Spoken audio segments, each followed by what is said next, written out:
Vejam o seguinte, há exatamente 5 anos atrás, tá? No dia 16 de maio de 2012, em Brasília, a Lei de Acesso à Informação entrava em vigor no Brasil. E eu sou testemunha viva, pois eu estava neste evento do lançamento da lei para todo o Brasil. Tá? Foi uma lei nova que entrava em vigor, a qual regulamentava o direito constitucional do cidadão de acessar qualquer informação pública com o mínimo possível de exceções, conferindo um novo significado à relação entre o Estado e a sociedade. Mas no estado do Paraná, a gente é um pouco mais apressado, e já no dia 15 de maio, o Paraná regulamentava a sua Lei de Acesso à Informação.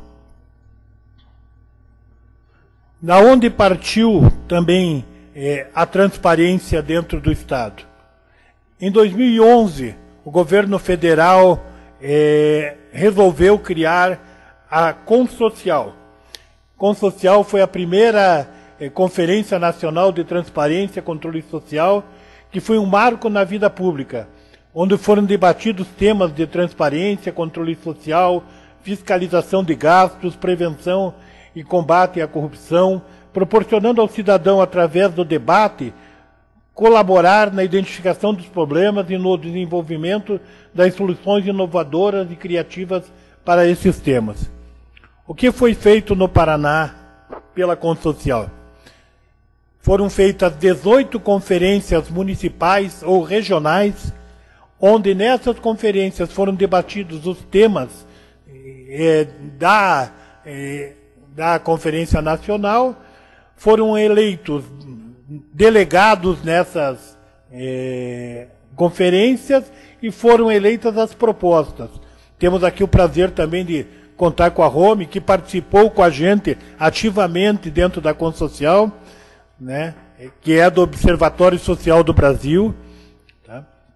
Então, a Consocial foi também um dos grandes passos para efetivarmos a transparência no Brasil.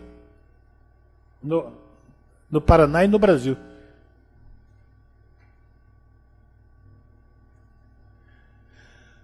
A LAI no Paraná. Tá? A LAI, em 18/11/2011, pela Lei Federal 12.527, foi estabelecida a Lei de Acesso à Informação a nível nacional. No Paraná, essa é uma trajetória, através do Decreto 4531, ele foi, no dia 15 de maio de 2012, regulamentada essa lei dentro do Estado.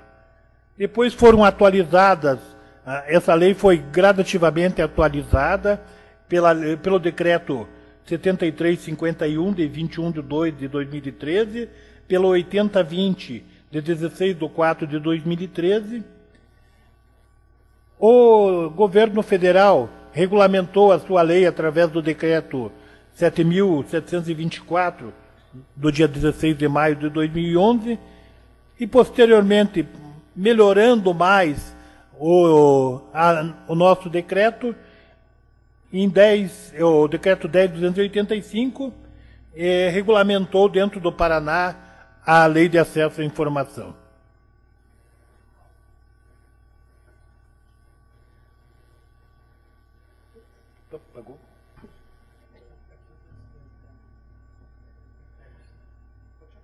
Como o Roberto estava já falando da transparência ativa é os portais de transparência, são os portais de transparência do Estado.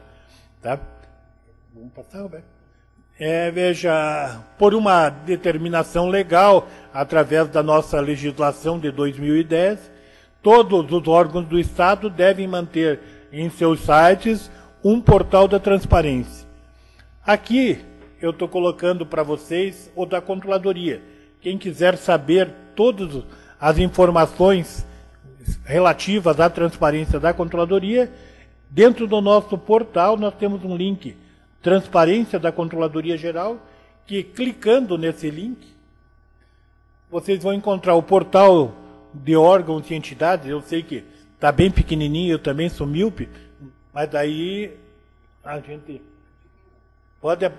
Ó, nós vamos ter tudo aquilo que o Roberto nos disse, a estrutura organizacional, a relação dos servidores, os salários dos servidores, o patrimônio, veículos, programas, atos, licitações. Em todos os órgãos do Estado são obrigatórios este portal da transparência. Todos os portais da transparência, eles convergem, todas essas informações vão convergir ao portal da transparência do Estado, onde todas as informações do Estado estão no portal da transparência do Estado. Ele é um portal também que ele é muito dinâmico, ele já evoluiu, nós já estamos, acho que na quarta modificação já do portal, e cada dia que passa ele está sendo colocado mais informações. Tá? Pode passar. Agora vamos entrar na transparência passiva, que é o que interessa. Eu só vou colocar, eu estou colocando para vocês algumas informações só do Paraná, tá? Na transparência passiva, pode passar, Roberto. A lei foi responsável pelo desenvolvimento e implantação de um sistema eletrônico gerencial. No Paraná, nós utilizamos o sistema SIGO, tá? Sistema Integrado de Ouvidoria. Esse sistema, ele recebe tanto as solicitações realizadas pela área de ouvidoria, como pela Lei de Acesso à Informação. Tá? É um canal unificado e recebe tratamento de pedidos de acesso à informação desde 2012. Antes nós tínhamos um outro sistema chamado o Sistema Ouve, que vem desde 2003 servindo ao Estado. Além de ser uma parte integrante, o nosso sistema SIGO, ao Serviço de Informação ao Cidadão, ao SIC, que é uma das determinações da lei, que todos os órgãos devem ter um serviço de informação ao cidadão. Para trabalharmos como nós trabalhamos com sistemas descentralizados, veja, só o Roberto fez uma citação que a negativa pode dar, nós termos uma negativa quanto ao vir para um órgão errado. No Paraná isso não ocorre, porque em qualquer site você pode solicitar uma informação de qualquer órgão. E o sistema vai direcionar a esse órgão. Então, dizer que a informação foi para o órgão errado, no Paraná não existe. Porque se não for do órgão detentor que recebeu aquela informação, ele vai transferir para a Controladoria Geral do Estado e a Controladoria vai direcionar ao órgão responsável pela informação. Tá? Pode passar. Também, nos nossos sites, nós temos o link que direciona a solicitação de acesso à informação. Está bem lá em cima, transparência e o izinho, que é a logomarca oficial do acesso à informação. Em todos os sites do Estado, você tem esse link para você acessar. Como é que você acessa? Como é que você faz um pedido de informação no Estado do Paraná? Vamos passar. Você clicou no ícone, vai já abrir a primeira página, onde ela vai mostrar, vai ter todas as definições do acesso à informação. Na segunda página ele pede a identificação, porque a lei de acesso à informação ela é sempre identificada. Tá? Pode passar. Na terceira página você faz a sua solicitação. Através da sua solicitação você vai receber um código e esse código você pode acompanhar o seu acesso à informação do começo ao fim. Tá? Hoje, dentro do Paraná, nós estamos já com os espaços cidadãos, que são locais onde existem os sistemas computacionais, e dentro desses locais você pode fazer a sua solicitação de informação. No Paraná, hoje, vocês podem ver pela cor azul, nós temos já SICs fora dos órgãos do Estado em espaços cidadãos, espaços onde a população pode chegar lá e solicitar essa informação para qualquer órgão do Estado.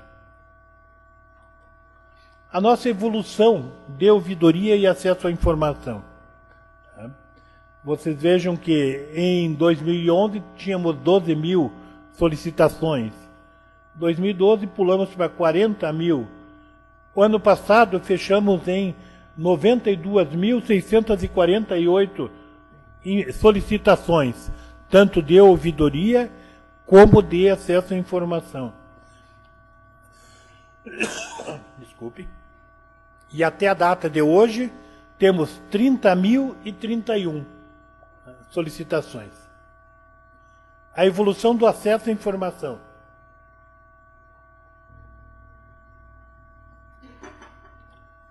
Aqui colocamos só de 2014 para cá, mas vocês vejam que no ano passado tivemos 1.179 solicitações e até agora, essa data de 16 de maio, 448 solicitações de informações que são respondidas. Hoje não temos nenhuma informação pendente com a população. Quais são as áreas mais demandadas? São as áreas da administração geral. Então, solicitação de salários, de veículos. O pessoal às vezes confunde. Eu lembro assim, no início, né, tem alguns casos típicos, um até virou piada, mas é da loira que chegou no Detran e foi fazer, nada contra as moças loiras, né? Mas a moça reclamou que ela foi fazer o exame, a carteira de motorista, e o instrutor disse, saia. Daí ela saiu, foi embora, e depois reclamou que foi reprovada. E aí ela entrou, através da lei de acesso à informação, né, solicitando que fosse revisto o exame dela. Mas o Detran já entrou em contato e já resolveu o assunto. Como daquele que veio e perguntou, o meu avô era italiano, meu outro avô era polonês, como é que eu faço para pegar o passaporte europeu? Né? Mesmo não sendo uma informação do Estado, né, porque essa é uma informação federal, a nossa equipe de acesso à informação auxiliou ao cidadão a como chegar a essa informação.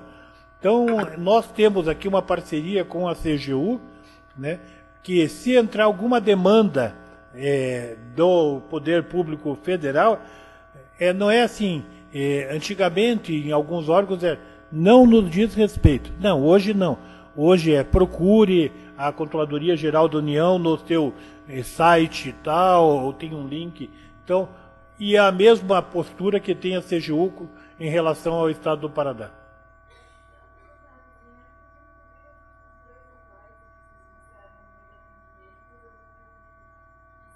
Voltamos. Este aqui, como nós usamos um sistema único, chamado sistema SIGO, onde ele recebe as informações de acesso à informação e ouvidoria, nós estamos só mostrando a evolução da interação da população com o Estado.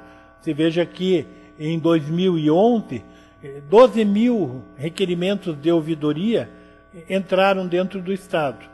E você veja que já em 2016, onde a lei ela já está crescendo, tal, nós já estivemos quase com 100 mil solicitações. Então existe uma evolução muito grande, a população já está usando esse canal para conversar com a administração pública. Tá?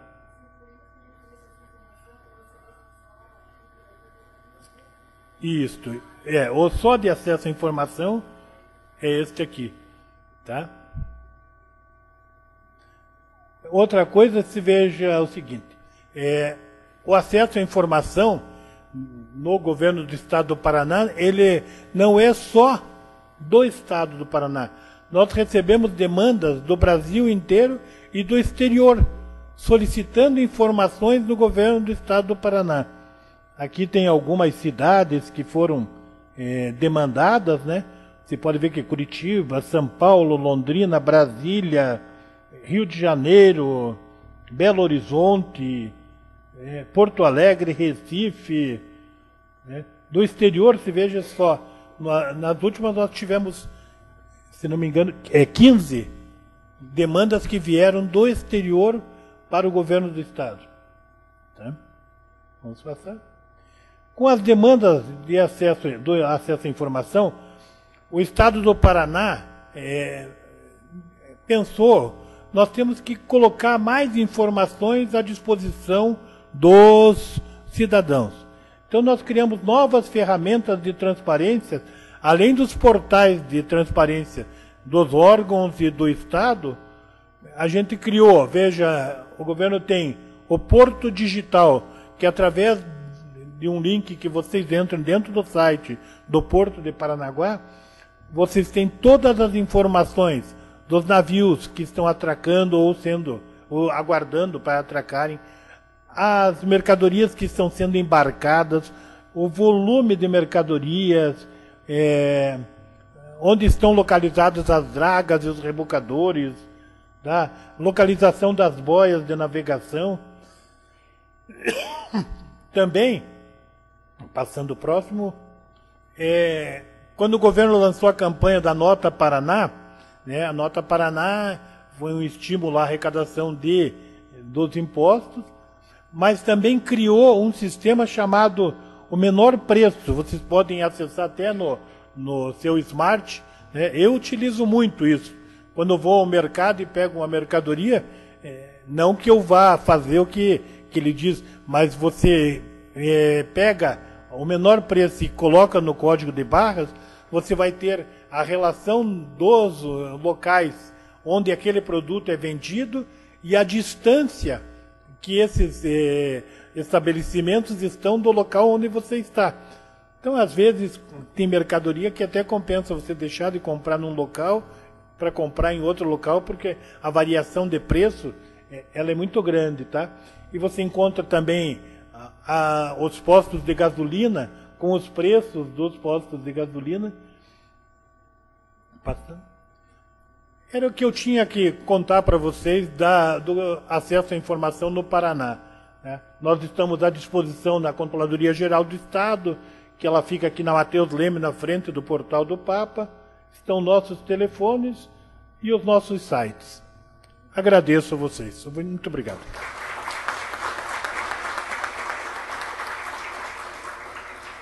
Em continuação, vou passar a palavra ao Demian, nosso colega da CGU, que também vai fazer algumas explanações. Muito obrigado. Boa tarde a todos, a todas. Obrigado pela presença e agradeço, já percebi alguns rostos conhecidos aqui do pessoal, né? Agradeço aos agentes públicos que vieram aqui assistir a nossa palestra, o nosso evento, aos agentes sociais do Observatório Social, mas principalmente aos estudantes que vieram, porque os estudantes que são os primeiros da fila agora a assumir o seu papel social, aqueles que ainda não assumiram, são os futuros empresários, os futuros formadores de opinião, talvez até os futuros políticos, né? Com certeza os futuros cidadãos da nossa nação. Então, agradeço a presença de vocês, espero que o conteúdo que a gente vai apresentar aqui hoje seja de alguma utilidade para vocês. E queria agradecer também aos outros palestrantes que me precederam.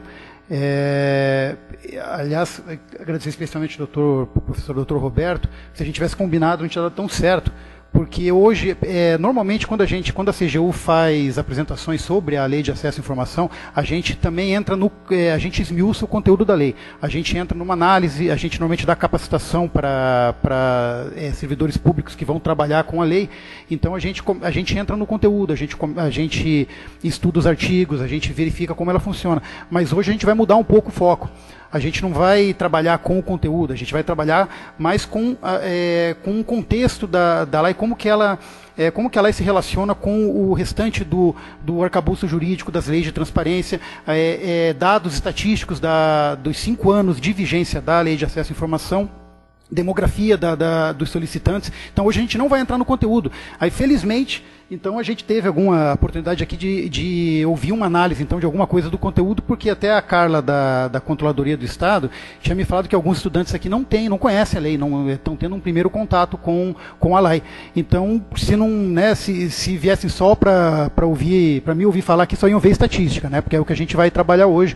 Então, a minha palestra é dividida em duas partes. A primeira, a gente vai realmente avaliar o que a gente obteve nesses 5 anos de vigência da Lei de Acesso à Informação. O que a gente já conseguiu e o que a gente espera conseguir para o futuro. Quais são os problemas que a gente enfrenta e o que a gente ainda precisa fazer para melhorar o acesso da população à informação.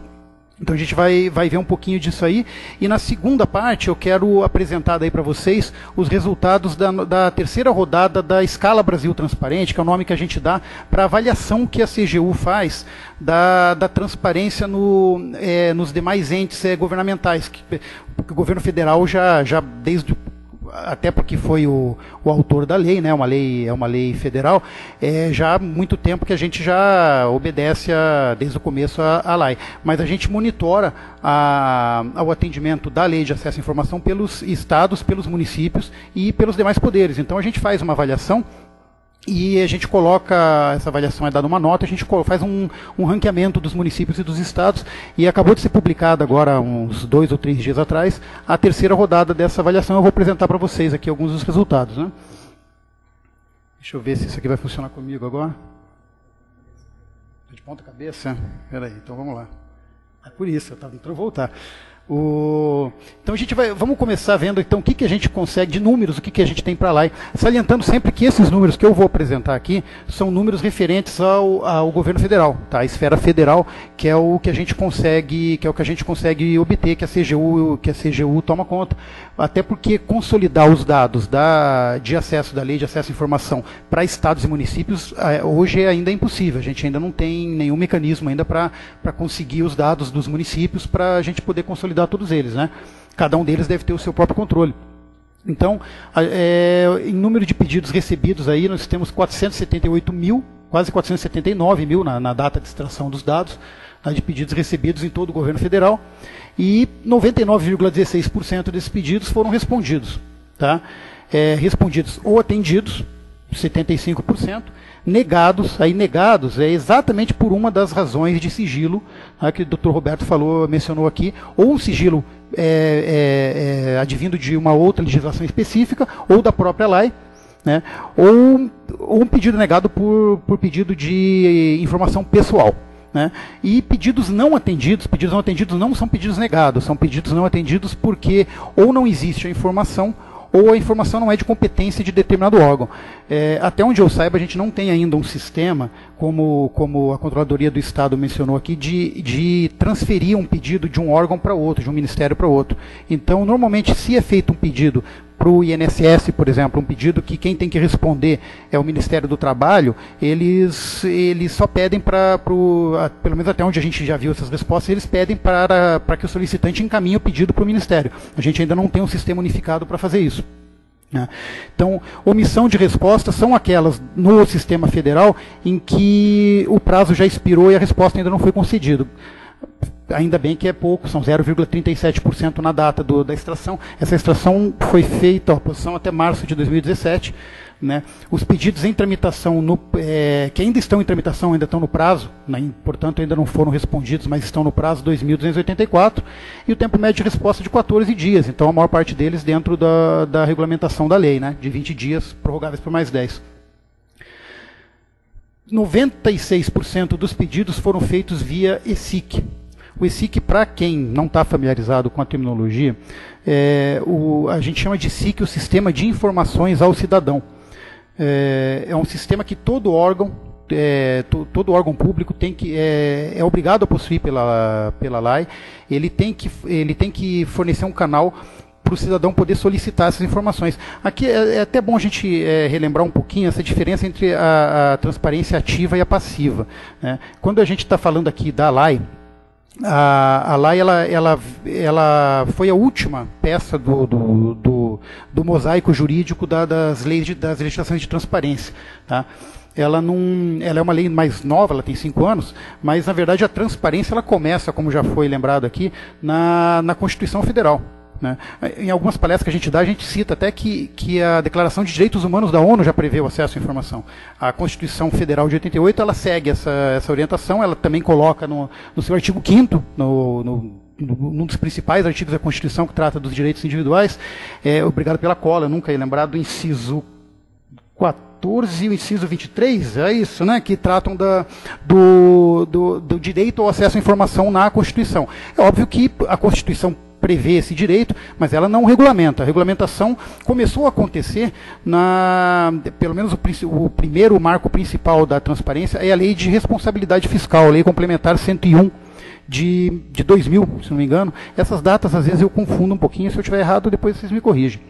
Mas acho que a lei de responsabilidade fiscal é de 2000 e ela já prevê a exigência de divulgação da execução das despesas e da previsão das receitas pelos órgãos públicos, tá? Além de outras coisas importantes aí também, é uma lei de extrema importância, a LRF, e ali ela começa. Só que como em 2000 a internet ainda estava no início aqui no Brasil, a internet comercial aqui começou em 96, então ainda não se obrigou, não se exigiu na LRF uma divulgação em meio eletrônico. Isso veio em 2009 com a Lei Complementar 131, também apelidada de Lei Capibaribe. Bom é que essas leis todas têm apelido, um pouquinho mais fácil de lembrar.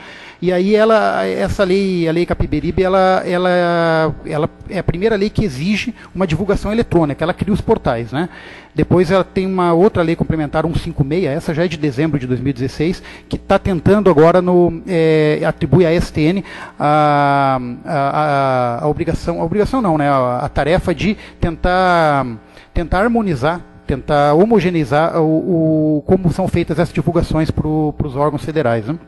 E só que todas essas legislações que eu estou citando, elas vieram aprimorando e vieram consolidando a obrigatoriedade, a necessidade de fazer uma divulgação ativa dos dados, a transparência ativa. Então, todas elas vieram determinar que os órgãos públicos fizessem uma divulgação, primeiro, uma divulgação por qualquer meio, depois pelos seus respectivos sites na internet, dessas informações contábeis e financeiras, mas nenhuma delas estava prevendo assim. E se o cidadão, de repente, ele vai lá, ele entra no site, mas ele não quer saber exatamente, ele não quer ver a contabilidade daquele órgão, ele quer saber, por exemplo, de um município ou do Ministério da Educação, ele quer uma lista dos professores de determinada escola. Ele quer saber quantos postos de saúde existem em determinada região do estado. Ele quer saber alguma informação nesse sentido. Claro que ela não está no portal. Ela pode até ser que ela esteja no site. Hoje os sites estão bem melhores, mas ele não encontra no portal. Como é que ele vai fazer para solicitar essa informação? Nenhuma legislação trabalhava com isso. Né?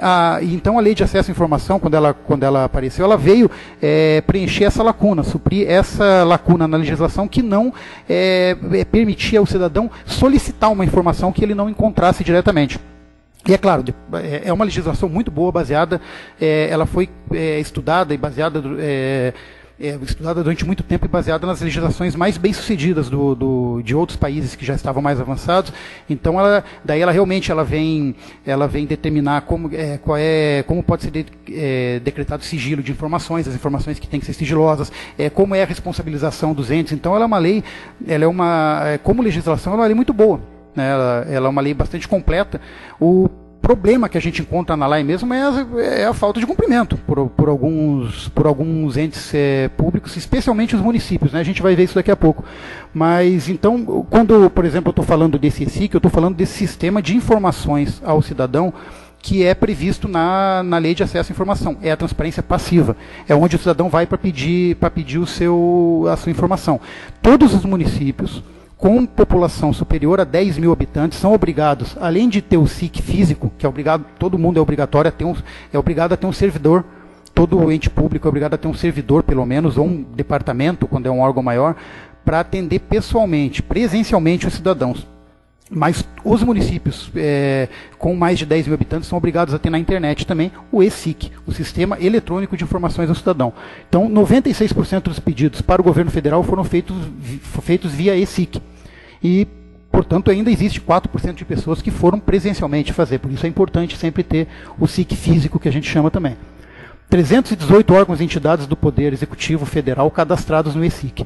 O ESIC é um sistema unificado, ele foi desenvolvido pela Controladoria Geral da União e foi imediatamente disponibilizado para todos os órgãos do governo federal. Né? E posteriormente, eu vou falar isso mais para frente, também para os demais entes interessados também dos estados e municípios. E 2.901 servidores trabalhando com a prestação dessas informações nos órgãos federais. Né? Motivo das negativas de acesso, aqui também a gente tem uma demografia aqui dos motivos, dados pessoais, principalmente 32%. A gente avaliou também em algum momento, isso a gente não vai apresentar agora, porque a gente fez isso mais para subsidiar a decisão dos órgãos federais, mas a gente avaliou a qualidade. Não somente o nível de transparência, a gente avaliou a qualidade das respostas que os órgãos federais proporcionam para os cidadãos que solicitam informações. E a gente viu, por exemplo, o INSS ele nega muita pedido de informação por informação pessoal, porque às vezes as pessoas pedem informações de parentes, informações de pensão e de aposentadoria de algum parente, mas a lei diz, olha, se você não é a própria pessoa e você não tem como provar que é você, eu vou negar. Às vezes a pessoa fala que é para ela, mas ela não tem como provar a identidade, ou não prova no pedido de informação, então eles negam e pedem para a pessoa se encaminhar até um posto. Então acontece muito essa negativa, por isso esse grande nível aí de negativa de dados pessoais. Né? E aí vocês podem ver os outros, pedido genérico, informação sigilosa também, né? Processo decisório em curso, isso é uma coisa que acontece também, por exemplo, muito com a CGU. Não só com a CGU, obviamente, mas é um dos motivos de negativa da CGU principais é esse, porque a gente tem muitos relatórios de fiscalização e auditoria que estão em andamento, e às vezes um jornalista ou algum cidadão vem pedir uma informação de um relatório que ainda não foi homologado, não foi expedido pela CGU, então a gente não pode fornecer, até porque enquanto a gente está trabalhando com isso, a gente pode mudar a gente pode mudar alguma informação, tem direito ao contraditório, então a gente não informa até que os relatórios estejam concluídos. Né? Média mensal de pedidos, isso aqui é uma informação interessante, porque mostra, assim como no caso do Estado, eu acho que isso deve ser uma coisa universal hoje nos municípios, estados, quer dizer, a lei de acesso à informação ela tá sendo divulgada, ela está pegando, ela está aumentando, tá, inclusive em forma de curva, que está, claro que esse crescimento ele não é ilimitado, mas ele está crescendo exponencialmente desde que a lei foi promulgada, então está aumentando uma média mensal em cada um dos anos aí, do número de pedidos para o governo federal. Então a população está começando a conhecer. Como vocês vão ver depois também, ainda é uma parcela muito pequena da população que conhece a lei, mas está começando a aumentar e eu acho que esse tipo de efeito ele é multiplicador, cada pessoa que conhece conta para mais 2, 3, então existe esse crescimento exponencial até você chegar na divulgação total da lei, né? Dados gerais sobre os recursos. Então, os pedidos recebidos, aquele mesmo número que tinha lá, os pedidos com recurso ao chefe hierárquico, porque no governo federal, cada entidade regulamenta os seus níveis recursais. No governo federal, o primeiro recurso é feito para o chefe hierárquico do servidor que é responsável por receber o pedido. Então, vamos dizer que eu, por exemplo, recebo os pedidos da CGU. Não é o caso, né? A CGU, é tudo centralizado no nosso órgão central, esses pedidos de informação para o nosso órgão. Mas se fosse eu a receber, o primeiro recurso ia cair no Moacir, meu chefe imediato.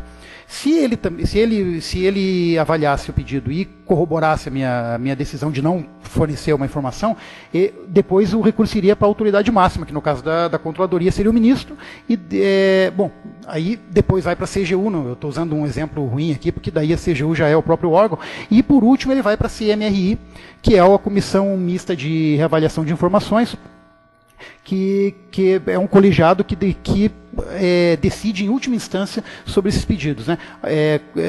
Como o Dr. Roberto falou, tem o CMRI na instância federal, ele tem tido bastante trabalho, eles não se reúnem sempre, então os recursos que vão para lá demoram para ser avaliados, e eles têm tido bastante demanda, porque alguns pedidos realmente chegam até lá, especialmente aqueles da aeronáutica, eu vou falar deles também, isso aí é um caso anedótico da LAI, né?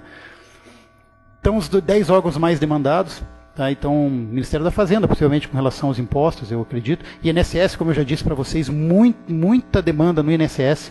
A gente avaliou a qualidade de algumas respostas para eles, mas o pessoal pede muito pelo SIC informações que, na verdade, além são pessoais, são negadas, muitas daquelas são negadas, e que, na verdade, a pessoa tem que ir até o posto para conseguir. Mas como tem ali o canal, eles pedem. Então, o INSS é muito demandado mesmo. Então, aí tem os outros órgãos, né, Caixa Econômica, possivelmente por causa do FGTS. Então, esses aí são os órgãos mais demandados. Perfil dos solicitantes, aí uma demografia, né? 248 mil solicitantes em 100% dos estados brasileiros, o que é esperado, e 89% dos municípios, quer dizer, 89% dos 5.800 e eu nunca lembro as dezenas aí de municípios do Brasil, já tem cidadãos que já solicitaram informação de alguma forma para o governo federal, né? Então a lei realmente está sendo disseminada, está sendo divulgada. Isso a gente considera um sucesso e é claro que tem muito mais coisa para fazer, como a gente vai ver, né? Perfil geral do solicitante. Pessoa física 95%, pessoa jurídica 5%. Até esperado, né? Normalmente a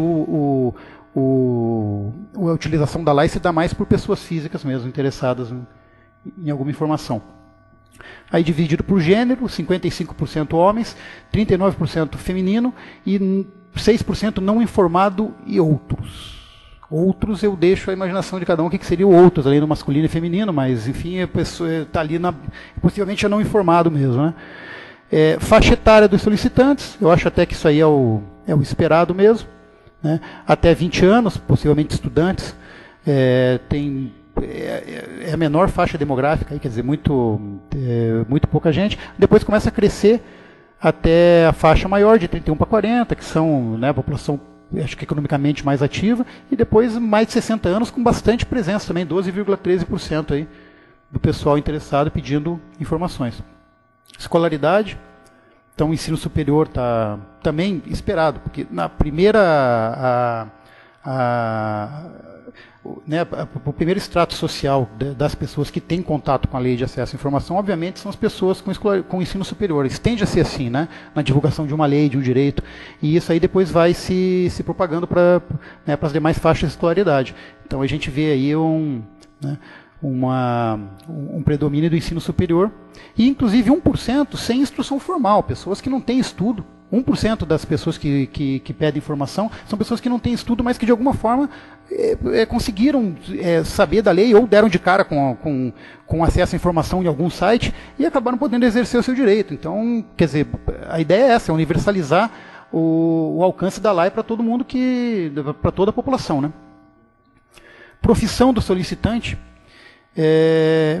Aqui também, assim, o que me chamou mais atenção, aqui eu estava conversando com um colega que trabalha ali no nosso núcleo, o que me chamou atenção é que eu achei que ia ter mais pedidos de jornalistas, 1%, tudo bem que jornalistas, na verdade, jornalistas não são nem 1% da população total do Brasil, mas eu achei que ia ter mais pedidos de jornalista, eu realmente me surpreendi com essa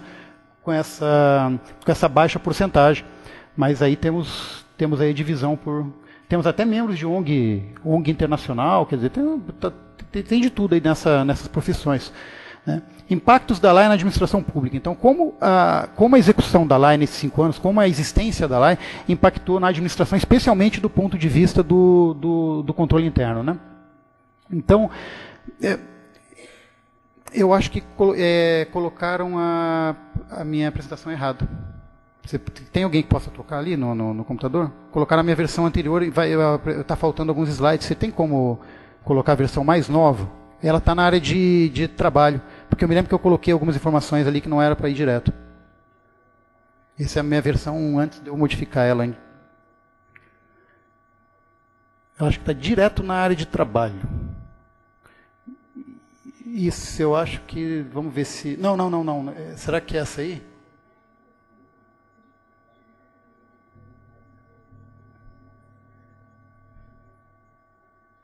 Porque tem algumas informações que eu queria abordar ali, que são 3 slides que eu coloquei ali no meio, e eu acho que estão usando uma versão que eu enviei anteriormente. Vamos ver. Qual é o próximo slide? Isso, agora sim. porque eu coloquei isso aí, eu tirei de umas notícias que tinham lá no site. Obrigado, cara. E que são as principais iniciativas de abertura de informações pelo governo federal. Tá? Isso aqui trata mais, na verdade, de transparência ativa, porque lá, embora ela tenha foco, ela se concentre na transparência passiva, ela veio regulamentar a transparência passiva, como o Dr. Roberto também já tinha salientado, ela também aborda a transparência ativa nos primeiros artigos ali, que ela exige uma quantidade maior de informações, seja disponibilizada nos portais não necessariamente em portais de transparência, mas nos portais de internet dos órgãos, né? Então, diante disso, alguns órgãos federais tomaram a iniciativa de aumentar a sua transparência e já colocar essas informações estão aí como exemplo, diretamente nos seus sites. Então, se vocês forem lá, vocês vão encontrar algumas dessas informações que anteriormente não existiam, né? Eu não sei se todo mundo consegue ler, né? Então, existe, por exemplo, íntegra dos votos individuais dos membros do Copom. Copom é Comitê de Política Monetária, que decide a subida e descida dos juros no Banco Central, né? Então a gente já sabe quem é que vota por subir ou descer os juros dentre os membros do Copom. Então, imóveis funcionais, isso é uma coisa importante, a relação dos imóveis funcionais e quem é que ocupa eles pelo Ministério do Planejamento. Porque tem muito imóvel funcional aí sendo ocupado, né, de forma ou irregular ou de forma precária, e que isso agora está na mão dos cidadãos aí também para monitorar. Né? Lista de empresas atuadas por biopirataria pelo IBAMA, né? Pelo menos, e eu encontrei no site da CGU que isso está disponível, eu não verifiquei, mas deve ter lá, então.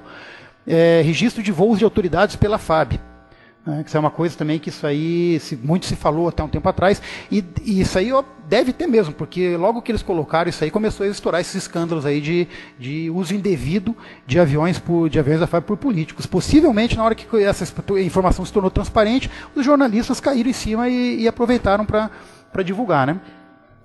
Gastos detalhados com publicidade pela Secretaria de Comunicação da Presidência, outro escândalo que saiu aí vários escândalos que saíram aí da maior transparência desses dados também, né? Os relatórios, auditorias da CGU já estão há muito tempo no site, e a remuneração dos servidores, né? Aquela área cinzenta de abrangência da LAI, que hoje é um ponto pacífico, né? Conforme o STF já determinou, pelo menos em âmbito federal. E como muito propriamente já o Dr. Roberto falou também, ninguém morreu e ninguém sofreu, né? Apesar de, claro, ninguém gosta muito de ter os ganhos divulgados no portal de transparência, mas assim, é compreensível e dá para a gente entender a lógica por trás. É um recurso público, né? O meu salário quem paga são vocês, então é justo que vocês saibam quanto eu estou ganhando. Assuntos que geraram repercussão na mídia nesse tempo todo. Então, relação de armamentos comercializados por empresas brasileiras a outros países. Olha, o nome do fabricante e do comprador. Então, isso aí teve muita repercussão na mídia também, porque foi solicitado e foi concedido. Detalhes sobre a deportação dos boxeadores após os Jogos Pan-Americanos, que, né, os boxeadores fugiram da concentração e pediram asilo aqui no Brasil, e alguns deles foram deportados, nem todos conseguiram asilo. Gastos com passagem aérea e diária de hotel nacionais e internacionais pagas aos servidores do Itamaraty. Também teve uma certa repercussão e, claro, aquilo que todo mundo coloca é questionamento sobre a existência de OVNIs feitos ao Comando Aeronáutico. Esse último ponto, eu me lembro que quando a lei foi publicada, eu lembro que foi a primeira coisa que eu pensei isso. Eu falei, a aeronáutica vai sofrer, porque eu sabia que isso aí é uma demanda reprimida em todo o país que libera acesso à informação. Os ufeiros, eles vão em cima da aeronáutica, do exército, pedir relatórios sobre a existência de OVNIs. O que acontece? A aeronáutica diz que não existe. Eles têm relatórios sobre observação, né, de objetos voadores não identificados, mas não necessariamente existência de extraterrestre e tudo. Não é o que esse pessoal está querendo. Aí, resultado, eles gera recurso, e o recurso vai subindo, isso deixa o pessoal da aeronáutica maluco. Eu li uma reportagem que eles realmente se incomodam com isso.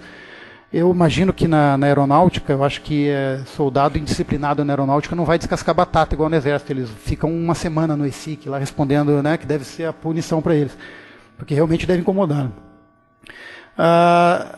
E alguns casos de atuação da CGU como instância recursal, em que a atuação da CGU, quando o recurso chegou na terceira instância, que é a CGU, foi decidido a CGU acabou decidindo pela divulgação das informações. Então, foi a cópia do contrato de patrocínio da Caixa com o Corinthians, né?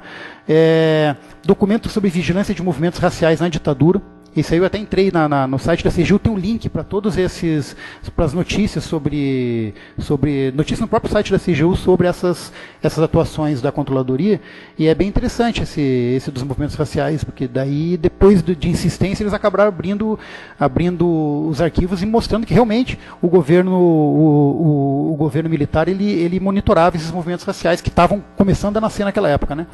Lista de espera do SISU, da UFMG, e a contribuição obrigatória recolhida para sindicatos patronais de trabalhadores. Aí deu uma briga também, e acabou que na terceira instância a CGU acabou solicitando a liberação dessas informações aí pro cidadão que solicitou, né?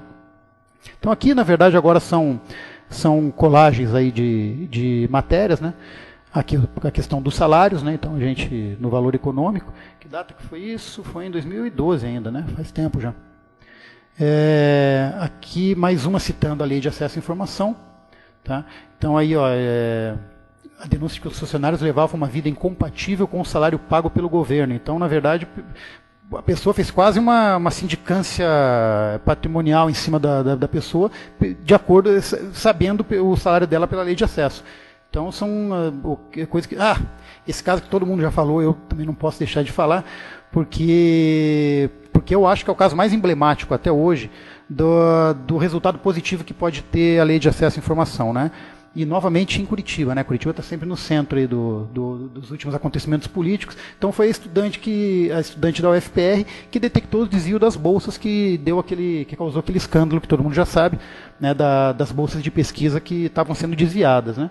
Então, inclusive, aqui envolve várias coisas. A estudante, ela era bolsista, aí ela fez 2 cursos com a Associação Brasileira de Jornalismo Investigativo, falou com o pessoal do Livre Pronto Jora, então tem a imprensa envolvida, a OAB auxiliou ela, aí ela conseguiu esses dados com a Lei de Acesso, pelo portal, não foi nem Lei de Acesso, pelo portal ela conseguiu esses dados, ela mesma fez um trabalho nesses dados, e daí, a hora que ela viu o que estava acontecendo, ela contactou os órgãos de investigação, de controle, e fez essa denúncia. E é claro, qual que é o principal benefício da Lei de Acesso à Informação do nosso ponto de vista de órgão de controle? É que a gente, a cada dia que passa, a gente ganha mais fiscais, mais ajuda. Porque nós, do ponto, assim, eu posso falar pela CGU, mas eu acredito que isso seja uma questão que afeta todos os órgãos de controle. Não temos muita gente para trabalhar, nós temos poucos servidores, né? Aqui na CGU nós temos em torno de 50 servidores aqui no Paraná para cuidar de todos os recursos federais aplicados no Estado. O Ministério Público também tem uma mão de obra limitada, não é infinito, não podem fazer tudo o que eles querem. Então, quando os órgãos de controle, até não seria econômico a gente fiscalizar todas as despesas que acontecem dentro do Estado. Então, o que os órgãos de controle fazem? A gente age por amostragem. A gente faz uma análise do volume de recursos aplicados, do risco de mau uso desses recursos, e a gente faz fiscalizações e auditorias por amostragem. Por quem conhece um pouco de estatística aqui sabe, a amostragem envolve um risco. E não é um risco pequeno quando você tem 50 servidores para ver o Estado inteiro. Então existe um risco muito grande de que a gente não consiga ver alguma coisa que acontece. Mas uma pessoa que está envolvida, no caso dessa estudante, ela é bolsista, então ela sabe o que está acontecendo, ela sabe como funciona o pagamento das bolsas, ela está dentro do meio, ela pede essa informação, e ela tem muito mais capacidade de conhecimento desse caso específico para poder detectar algum problema. Detecta um problema e aí ela vem ou para a Controladoria, ou para o Ministério Público, para a Polícia Federal, dependendo do caso, né? Ela vem com essa denúncia já pronta, com esse caso já bem evidenciado. Isso aí coloca os órgãos de fiscalização, controle e repressão da corrupção já no rastro certo. Aí a gente não tem que ficar procurando as coisas por amostragem, a gente já consegue, a partir dessa denúncia, uma ação concreta. Então, quanto mais a Lei de Acesso à Informação for divulgada, mais a população fizer uso dessa lei, mais a gente vai conseguir agir para evitar o desvio e o mau uso dos recursos públicos, né? Nem toda má utilização dos recursos públicos é dolosa, obviamente. Né? Quando não é dolosa, como o Moacir já citou, para o bom gestor, a Lei de Acesso à Informação é ferramenta. Né? Ele está sendo fiscalizado, e os erros estão sendo apontados, mas ele não está fazendo isso de propósito, ele não está desviando dinheiro, então ele pode corrigir os rumos dele, para o gestor bem intencionado. Né? mal intencionado, daí não é gestor, né? É bandido. Inclusive, eu sempre lembro, eu não lembro onde eu ouvi isso, mas todo mundo já deve ter ouvido também, né? Porque pobre rouba, né? A político desvia, malversa, né? Então a gente sempre tem esses eufemismos para usar, mas na verdade rouba, né? Roubar dinheiro público. Então, esse caso que foi o mais famoso nos últimos tempos, tá? Aqui, Lei de Acesso à Informação, a Folha de São Paulo. Então, a Folha de São Paulo fez uso da Lei de Acesso à Informação e pegou um secretário do governo de São Paulo que se reuniu com grupos citados no cartel. Quer dizer, eles pediram a agenda de audiências. Eles tiveram que conceder esse pedido, e aí mais uma notícia, né? Essa é uma questão até bem pessoal que eu fui pesquisar depois ali, por que o pessoal queria tanto saber disso. Tinha alguma coisa a ver com uma suspeita, na época, que agora não é uma suspeita, é uma confirmação da homossexualidade do Mário de Andrade. Então aí o pessoal estava atrás disso e acabou que tiraram o sigilo dessa carta que a família queria preservar, né? Não, nada que mude a vida de ninguém também, né? Mas foi uma coisa que deu imprensa. Tá? Aqui a reunião do Copom, aí com os votos de cada um dos membros do Copom para subir ou para descer os juros da Selic. Então agora está disponível também. Tá? E quais são os desafios para o futuro vamos dizer, na execução, não digo da execução da lei, né? A lei está em vigência, mas assim, nós temos dois desafios básicos, né? A primeira, conseguir que todos os entes públicos realmente obedeçam à Lei de Acesso à Informação. Porque hoje, depois a gente vai ver na segunda parte, aí tem na nossa avaliação, vocês vão ver que, principalmente da parte dos municípios, tá? A gente tem uma baixa adesão à lei. E a lei não é uma lei optativa, nenhuma lei é. Nenhum município pode decidir se vai obedecer à lei ou não. A gente tem que dar um jeito de fazer com que esses municípios, seja por consciência própria, seja porque eles estão conscientizados da importância, ou seja porque eles vão ser obrigados de alguma forma, em algum momento, por ações do Ministério Público, eles vão ter que obedecer à lei. Esse é um desafio. A gente tem que conseguir o quanto antes fazer principalmente com que os municípios atendam. Eu digo municípios porque os estados, quase todos eles atendem, tem uma exceção, vocês vão ver daqui a pouquinho, mas quase todos os outros estados estão atendendo de forma assim, satisfatório, eu diria que 80% deles, alguns insatisfatória e um que não atende em absoluto, mas municípios a gente tem bastante que não atende ainda. E além de municípios, nós temos aí Câmara de Vereadores, que é o Poder Legislativo Municipal, que a gente não avaliou, mas eu desconfio que não seja muito melhor do que os poderes executivos municipais, né? Então esse é um dos grandes desafios. Menos de 10% de municípios avaliados cumprem lei de acesso. Não é tanto assim não, tá? Ali eu estava olhando essas duas apresentações hoje, eu não sei de onde saiu essa informação, mas aí depende do que você considera cumprir a lei de acesso. Assim, eu acho que se tem uma nota acima de 7 na nossa avaliação, já está cumprindo. Então não é menos de 10 não, tá? Os que cumprem a lei de acesso aí é um percentual maior. Tá? O que mais que nós temos aqui? Prefeitos multados pelo TCE do caso do Pará, né? O Ministério Público do Pará realmente já tá agindo com mais rigor e está multando, está fazendo TACs e está fazendo ações civis públicas contra os municípios que não atendem a lei de acesso à informação, né? Aqui eu não sei qual tem sido as ações do Ministério Público. Eu sei que o Ministério Público do Estado tem cuidado já há bastante tempo e muito bem dos portais de transparência, da transparência ativa. Então, aqui eles têm se concentrado nessa questão dos portais, enquanto a CGU se concentra na questão da transparência passiva. Assim, é bom que a gente otimiza o nosso trabalho, né? Cada um olha uma coisa, a gente acaba não trabalhando em dobro. Mas a gente ainda...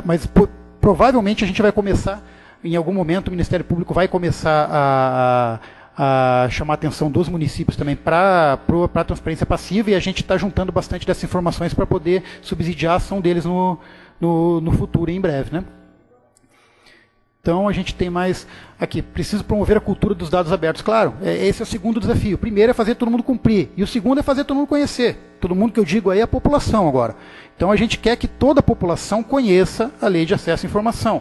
Então a gente vai ter aí, eu acho que no próximo slide, a gente vai ter, eu não sei, não fui eu que fiz essa apresentação, foi Brasília, mas eles vão pegar um exemplo de Curitiba de novo, e aí vocês vão ver que 73% dos curitibanos entrevistados em alguma pesquisa aí, a fonte eu não tenho ela aí, depois eu posso descobrir, não conhecem a Lei de Acesso à Informação. A gente está em Curitiba, que está no epicentro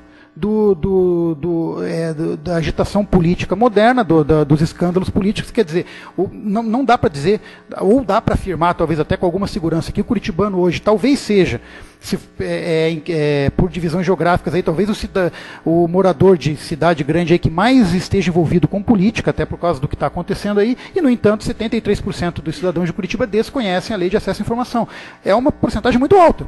Tá? A gente tem que conseguir divulgar mais. Imagina o que, assim, é óbvio, eu fico com medo até de usar exemplos, mas gente, imagine no interior de Roraima. Tá? Eu não quero desmerecer Roraima, mas a gente sabe que, por exemplo, no norte do país, os municípios são muito mais isolados, os municípios são mais pobres, né? Então a educação tem mais problemas. Então a gente sabe que se 73% dos curitibanos desconhecem a lei, o que dirá então de um cidadão do interior da região norte?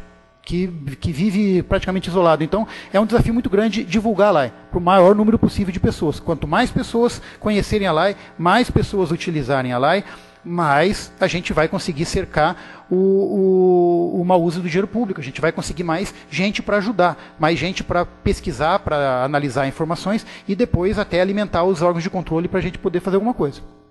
Tá? Então, está aí o gráficozinho de pizza aí que eu falei para vocês. Se eu não consigo ler daqui não, é 70 e alguma coisa, né? 73, 74. Eu sou míope também, acho que isso deve ser um problema da mesa aqui. Né? População desconhece a lei 75? Não, 4. 74. 77% pretendem fazer uso do direito de acesso à informação. Quer dizer, obviamente, muitos desses que não conhecem, quando informados que isso existia, informaram que pretendem fazer uso. Então, tá aí. É aí que eu digo, agora fazendo uma autocrítica não, mas vamos dizer assim, o que eu colocaria, se dependesse de mim, o que eu colocaria como meta da Controladoria Geral da União é fazer chegar nesses 77% dessas pessoas aí o conhecimento da lei e de como utilizar. Eu acho que é isso que a gente precisa. A gente precisa divulgar a Lei de Acesso à Informação. Até porque, se a população toda conhecer a Lei de Acesso à Informação, naturalmente os entes públicos que não obedecem à Lei de Acesso à Informação hoje vão ser pressionados pelos cidadãos a obedecer, porque é uma dificuldade que a gente tem hoje também. Então esses municípios aí, sei lá, 30 e poucos % de municípios ganharam nota 0 na nossa avaliação no Brasil, se a gente vai ver isso depois, e eles com certeza vão ser pressionados pelos seus cidadãos para atender a legislação. Tá? Então acho que acabou. Essa aqui eu vou pedir para abrir a minha próxima, por favor, que agora eu vou falar dessa avaliação da escala Brasil Transparente. Essa também tem uma velha e uma nova, né? Tomara que seja nova, senão eu já te aviso aí. Que eu também modifiquei essa apresentação para incluir alguns dados que Brasília mandou para a gente, que ficou bem mais legal a apresentação. Vamos ver. Beleza, essa é a nova mesmo, que eu já vi ali, muito obrigado. Então, só vou contextualizar um pouquinho. Essa escala Brasil Transparente, como eu já disse, é a avaliação que a gente faz dos estados e dos municípios. Tá? Passei só isso. A escala Brasil Transparente vamos dizer, é a ação de avaliação que está incluída dentro de um programa de governo maior que chama Programa Brasil Transparente da Controladoria. Esse programa nasceu junto com a LAI, né, em 2012, e num primeiro momento, o que o Programa Brasil Transparente fez? Ele veio oferecer apoio para estados e municípios na implementação da lei. Porque assim que a lei foi publicada, ela foi publicada em novembro, agora acho que foi 18 de novembro de 2011, e ela entrou em vigência 180 dias depois, que caiu exatamente no dia 16 de maio de 2012. Por isso está fazendo 5 anos. E nesses 6 meses, os estados e municípios, os estados nem tanto, mas os municípios ficaram malucos, porque eles falaram, olha, em 6 meses a gente não vai conseguir atender, não vamos conseguir obedecer, a gente precisa de ajuda. E a gente, atendendo essa demanda, a gente criou, então, um programa onde os municípios, principalmente municípios, tá? Alguns estados também, alguns entes, até algumas fundações, algumas ONGs, mas principalmente municípios, eles aderiram ao programa, assinavam um termo de adesão onde eles se comprometiam a obedecer a lei, a tentar, no máximo possível, atender não só a lei, mas como legislação geral de transparência, e em troca a CGU fazia o quê? A CGU dava apoio para eles, dava consultoria, não é palavra, consultoria é um palavrão hoje em dia, né? Mas a gente dava um apoio mesmo, um apoio logístico para eles, explicando, a gente dava capacitação, a gente tem bastante material no site. Aliás, para quem tiver interessado, principalmente dos estudantes, que tiver interessado especificamente nessa área de controle, de gestão, dá uma visitada no site da CGU, em publicações, lá tem bastante coisa na área de controle, em todas as nossas áreas de atuação, de fiscalização, de transparência, então tem bastante coisa legal lá, deem uma olhadinha lá, vocês vão gostar. E a gente também cedia o código-fonte do ESIC federal, esse mesmo ESIC que é o sistema que está hoje rodando que roda em todo o poder público federal. Qualquer página do Poder Público Federal, vocês já devem ter visto, tem aquele balãozinho, que parece aquele balãozinho de história em quadrinhos, com um i dentro, escrito acesso à informação. Qualquer página do governo federal que você clique lá, você vai cair no ESIC, que é esse nosso sistema eletrônico de informações. E a gente passou a oferecer para os municípios o código-fonte desse programa para eles poderem implementar nos municípios também. E, inclusive, 2 versões, porque a gente tinha uma para servidor Windows das prefeituras, para as prefeituras que têm servidor Windows, né? E a gente ficou preocupado que talvez alguma prefeitura não tivesse um servidor rodando Windows, e tivesse algum servidor com outro sistema operacional, e fizemos também um para Linux. Esse para Linux, qualquer pessoa, vocês, podem entrar lá agora na CGU e baixar esse sistema para Linux, estudar ele, instalar, ver como é que funciona. O de Windows, como ele é um sistema proprietário, a CGU pede para os municípios entrarem em contato e indicarem um técnico. E aí a CGU repassa daí para o técnico as instruções, o técnico de informática, para ele instalar no servidor. E muitos municípios aderiram. Tem município aderindo até hoje. Isso aí foi muito procurado no começo da vigência da lei, quando os municípios precisavam de apoio. Depois as empresas viram nisso aí, as mesmas empresas que fornecem portal de transparência para os municípios, viram nisso aí um grande filão. Então hoje tem empresas que fornecem esse ESIC. Não deve ser um valor muito caro, imagino eu, tem muito município aderindo, e tem muitos que pegaram da CGU. Então a gente tem essa questão aí. Guaratuba aderiu ao Brasil Transparente, queria o ESIC agora, semana passada. Então, depois, terminando essa primeira parte de colaboração com os municípios, que está de pé até hoje, como eu disse, Guaratuba acabou de assinar, a gente começou a fazer as rodadas da escala. A escala é a avaliação, propriamente dita. Então, eu vou passar rapidinho agora aqui alguns critérios que a gente utilizou nessa escala Brasil Transparente para avaliar os municípios, e que daí a gente faz um ranqueamento. E a gente, assim, até me surpreendeu a repercussão que isso teve, porque a gente publica essa escala Brasil Transparente e no dia seguinte está dando na imprensa, os municípios estão ligando para saber o que aconteceu, alguns entram com um recurso e daí o recurso é avaliado lá pelo pessoal do órgão central. Então deu bastante repercussão, assim, eu até não esperava, inclusive essa última agora também deu bastante manchete. E ela é feita da seguinte forma. Então, já estamos na terceira rodada. Na primeira foram 519 municípios, entes, né? Entes porque inclui estados também. Municípios de todos os estados e mais 500 e... faça a matemática aí, 519 menos 26 estados, número de municípios, né? Depois, na segunda rodada, 1.614 avaliados, incluindo todos os 519 da primeira, porque a ideia é a gente poder comparar a evolução deles. E nessa terceira rodada, 2.355 avaliados, e incluindo os avaliados das rodadas anteriores, né? Então, como é que a gente faz? A gente tem uma métrica, essa métrica está toda disponível, o detalhamento dela no site, tá? Eu não vou entrar em detalhamento aqui, depois a gente vai ter um espaço para perguntas no final, se alguém quiser fazer alguma pergunta. Aqui eu vou dar uma pincelada por cima, mas tudo isso está no site, inclusive o detalhamento da nota. 25% da nota da nossa avaliação é dada pela regulamentação da lei. Porque a lei, ela regulamenta, e ela foi regulamentada também pelo decreto 7724 também, que também está fazendo 5 anos hoje, para o Poder Público Federal. Então, por exemplo, essa questão de para onde vão os recursos, a questão de quem pode decretar sigilo nos documentos, o que está escrito na lei vale para órgãos federais. Os órgãos estaduais e municipais têm que fazer sua própria regulamentação para definir esses detalhes. Ou até diminuir os prazos, por exemplo, não pode aumentar, né? Mas diminuir o prazo para concessão de informações. Então, todo município e estado tem que ter regulamentação, a gente cobra isso, é 25% da nota. 75% é da transparência em si, tá? Aqui estão as principais Aqui estão os principais quesitos que a gente avalia. Tá? Então, ali do lado esquerdo, em azul escuro, estão as questões de regulamentação. Tá? E do lado direito, aqui em azul claro, estão as questões de transparência na prática propriamente ditas. Né? Então, a gente faz perguntas, inclusive, para os entes, para os estados e municípios. A gente entra no ESIC deles, verifica se existe o ESIC. Né? A gente, assim, como eu já disse antes, é transparência passiva que está sendo avaliada. Com relação ao portal, a gente só vê se o portal existe e se ele está online. A gente não verifica a qualidade, a gente não verifica isso aí. Já está sendo conduzido um projeto muito bom já há alguns anos pelo Ministério Público do Estado. Então, o Ministério Público cuida dos portais e a gente se preocupa mais com os ESICs. Né? Então, se tiver o portal e ele estiver online, a gente já considera esse quesito atendido e a gente foca no SIC, no Sistema de Informações ao Cidadão.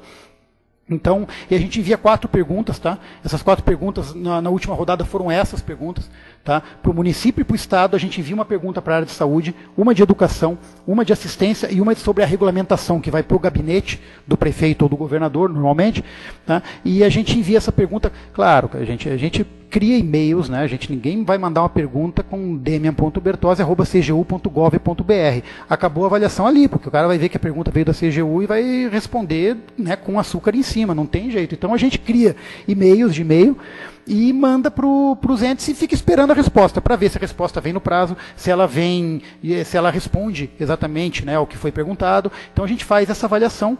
Tá? Nas 3 rodadas foram feitas dessa forma, mas a gente muda as perguntas, né? Então tá aí essas perguntas, depois não vou ler elas com detalhamento aqui, depois quem quiser a gente deixa disponível a apresentação. Tá? Isso é uma coisa que me deixa feliz quando eu vejo isso aí. Ó. Os governos estaduais. Tá? Essa foi feita pelo Paraná, porque a nota ali embaixo é do Paraná, eu já vou até explicar um pouquinho o que aconteceu. O Paraná teve uma pequena queda na nota, bem pequena, o Paraná está entre os melhores estados do Brasil, mas ele perdeu um pouquinho porque o Paraná ele corrigiu tudo e acabou cometendo um errinho na hora de responder uma perguntinha. Né? A gente vai chegar lá. O rapaz que estava respondendo, ele não colocou um anexo, ele citou um anexo e não anexou na pergunta. Possivelmente um erro pontual, que não deve acontecer toda hora, e infelizmente aconteceu na pergunta da CGU. Né? Tentando olhar pelo lado positivo, isso vai deixar vocês mais atentos ainda para melhorar na próxima, agora que não vai ter erro com mais ninguém. Né? Mas tinha corrigido 2 falhas anteriores, e o problema é que essa questão de não responder de acordo tem um peso maior. Mas, olhando com o panorama nacional, olha que a gente começou lá, com alguns estados verdes, né? O Paraná sempre teve muito bem de nota, o Santa Catarina dá uma flutuadinha, o Rio de Janeiro vai, volta, sobe, mas todos os outros vão melhorando, exceto a exceção é o Amapá. O Amapá tirou nota 0 nos 3. Eu não sei o que assim, é a terceira vez que eles estão avaliados, é a terceira vez que eles tiram nota 0 e eles não tomaram nenhuma providência com relação a isso. Né? Mas todos os outros estados melhoraram a sua nota em algum momento. Né? Então a gente tem aí, ó, então está aqui a relação. Tá? O Rio de Janeiro não está muito bem, né? Agora, ele andou caindo, ele ganhou nota 5, perdeu um pouquinho. O Amapá está ali como lanterninha, mas aí, se você for olhar de Roraima para cima, todo mundo com nota acima de 8. Então isso é muito legal, quer dizer, os governos estaduais estão atendendo a grande parte dos critérios da LAI. Tudo bem, não é perfeito? Não, assim, nem, né? Nota 10, acho que são 8 estados que ganharam ali. 8, não consigo contar daqui, 8 ou 9. Não, 10, né? Porque o 11º é o Rio Grande do Norte. Então, 10 estados que ganharam nota 10, mas todos os outros estão muito perto ali. São uma coisinha ou outra. Assim, não dá para dizer que não cumprem a lei, muito pelo contrário. Todos eles que estão em verde escuro aí cumprem a lei. Então, a gente pode dizer que a gente teve muito sucesso na aplicação da lei pelos estados. Né? Aqui o que aconteceu com a questão do Paraná foi isso. O Paraná, da IBT2 para a IBT3, eles corrigiram as duas falhas que eles tiveram com relação que não tinha sido localizado a notificação quanto à existência de um SIC físico, né, um atendimento presencial. Eu não sei o porquê do parcialmente, eu não entrei não somos nós aqui do Paraná que fazemos a avaliação dos municípios e do estado do Paraná. Eu posso aproveitar e dizer para você que constava no portal e a pessoa que fez a avaliação não encontrou. Vocês não recorreram? Você podia recorrer lá para a CGU, você tem que fazer isso, se estiver errado, você tem que recorrer. Nós recorremos e a CGU não aceitou o nosso recurso. Mas agora, como recorremos agora na terceira avaliação, porque o Paraná está 100% dentro da lei de acesso à informação. Não, tá. Desculpa. Foi um erro pontual ali da resposta que foi sem o anexo. Não mas é estranho assim que né? quando a pessoa recebe uma demanda dizendo estamos enviando um anexo e não recebe o anexo, a primeira coisa que ela vai fazer é devolver a informação dizendo, ó, recebi, mas o anexo não veio. E daí a gente mandaria e cumpriria no prazo correto. É que a gente não tem essa previsão, porque a primeira vez que vem a resposta já é um padrão nosso, que daí a gente vê se foi atendido ou não, né? Tudo bem. Já corrigiram, por exemplo, o prazo, né? Que teve no EBT2 teve uma resposta das 4 que não tinha sido obedecido o prazo, mas infelizmente a questão da adequabilidade da resposta era que tem um peso maior. Ela tem um peso um pouquinho maior. Mas, como eu disse, não é uma queda significativa. Eu espero que não tenha nenhum reflexo para vocês ali, porque, assim, na prática não teve muito. Não teve, na prática, para a gente não tem. Né? Teve muito reflexo. Desculpa. E aqui, possivelmente, a gente deve ter agora de Curitiba também. Tá? O pessoal de Curitiba, eu sei que está aqui também, né? Curitiba já está com a nota máxima já desde a segunda, não teve nenhuma variação. Mas na primeira também, Curitiba teve 2 problemas aí com o prazo e com a existência do SIC físico também. Esse negócio de não localizar, como eu disse, não é a gente que faz a avaliação. Eles, para evitar até uma parcialidade da pessoa com o próprio estado, eu e o Herbert, a gente avaliou o estado da Bahia, o estado do Bahia quase inteira, um pouquinho de Minas Gerais, um pouquinho do Amapá. Né? O Amapá, os municípios até tinham um portal, né? O estado que não tinha. E a gente não sabe alguém do Brasil que foi avaliar os municípios aqui do Paraná e o estado do Paraná. Mas, de alguma forma, então, não localizaram ali. Pernambuco. Pernambuco? Foi. Até aí vocês descobriram, sabem mais do que eu não estou sabendo disso não, eles não contam. E aqui Curitiba também foi avaliado pelo mesmo pessoal. Tá? Então, Curitiba está ali ali todos com 10 tem 8 capitais, tá? Curitiba está ali com 10 também, mas assim, nas capitais também a gente vê uma grande parcela das capitais também atendendo, né? É estranho ver Florianópolis, está bem mal ali a pior capital do Sul, né? Pior do Brasil, pelo que eu estou vendo ali, não tinha nem reparado. Mas, no geral, as capitais estão muito bem também, e a gente também está tendo sucesso com cidades grandes, né? Eu acredito que a gente tem aqui com a evolução das notas nas capitais. Então, nas capitais, notas 0, acabou, não tem mais. Nota 0 a 1, né? Todas elas estão acima. Notas 5 ou mais, então nós temos aí uma flutuação, porque teve um aumento muito grande das notas 7 a 10. Então, a gente teve uma evolução aí das notas nas capitais, que vieram a melhorar o geral da aplicação da lei. Notas de 0 a 1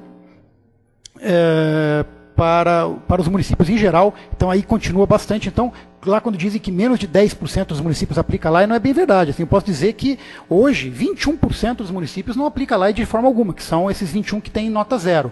Né? Não é menos de 10%, como estava naquela manchete, que já deve ser uma manchete mais defasada, talvez, porque agora nós temos aí um aumento das notas maiores do que 5 e um bom aumento das notas de 7 a 10 para municípios, né? Porque daí inclui municípios pequenos, e esses municípios pequenos é que são os problemáticos. Tá? Então a gente tem 19% aí de notas 7 a 10 hoje, um crescimento substancial. Então é isso que a gente tem que melhorar, as notas nos municípios, mas já está andando. Né?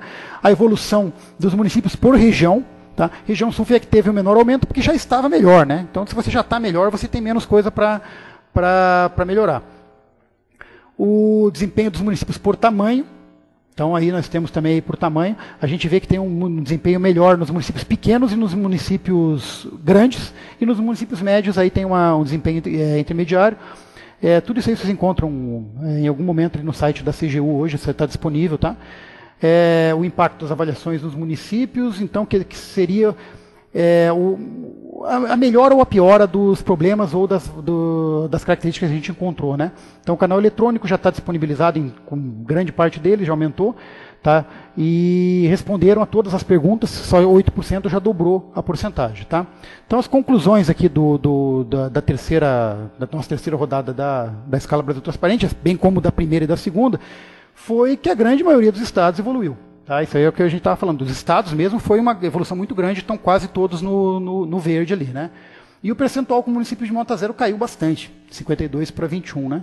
E o de nota 7 subiu. Então a gente tem visto aí uma melhora, tá? Uma melhora não devida à nossa avaliação em si, mas a cobrança que gera a divulgação da nossa avaliação e a cobrança que os cidadãos estão cada vez mais fazendo sobre esses municípios. Além da atuação dos Ministérios Públicos Estaduais, que agora estão começando a cobrar isso dos municípios também. Então, desafio é a gente chegar nota 10 e 100%, que obviamente a gente não existe perfeição, mas é o que a gente almeja, né? Então, esse é o grande desafio que a gente tem que, divulgando para a população, a gente talvez consiga universalizar o atendimento da LAI. Então, já acabou meu tempo aqui, o pessoal já está me avisando. Então, eu queria agradecer a presença, queria agradecer a paciência de vocês de me ouvir, e eu acredito que depois acho que o Dr. Bruno está previsto para falar agora, depois dele vai ter um espaço para perguntas, então agradeço a vocês, boa tarde a todos. Obrigado, Ademir.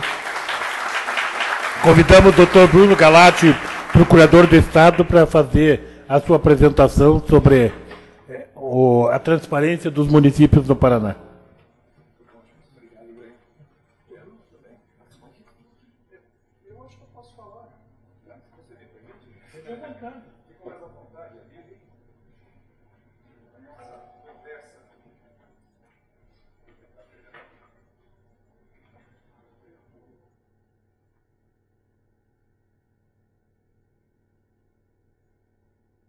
Boa tarde, todos estão me ouvindo. Mais uma vez, é um prazer enorme participar desse evento, em nome do Ministério Público do Estado do Paraná, né? Já desde logo, agradecendo o convite que me foi formulado. Nós estamos nos acostumando, né, a trabalhar dessa forma, né? Se alguém perguntasse o que mudou com a lei de transparência no Estado do Paraná, eu já diria de pronto. Foi a forma de nós trabalharmos, nós estamos trabalhando em conjunto, né? Vocês estão vendo aqui a Procuradoria-Geral do Estado, a Controladoria-Geral do Estado, a área federal, e gostaria muito de ter aqui também o TC. Tem alguém do TC aqui presente? Olha aí, né? Pessoal do TC, nós ainda vamos chegar lá. Nós estamos trabalhando para que isso ocorra. Nós estamos conversando com todas as administrações, no sentido de que a lei da transparência, não pertence a ninguém, não pertence a nenhum órgão de controle, pertence a todos nós. E o objetivo principal desse evento não é discutir propriamente a lei da transparência, é discutir a democracia. Tá? Nós estamos discutindo aqui o sistema, o regime democrático brasileiro, né, que depende de informação, que depende de uma gestão que tem que ser transparente e efetiva. Também não posso deixar de cumprimentar os nossos parceiros do controle social.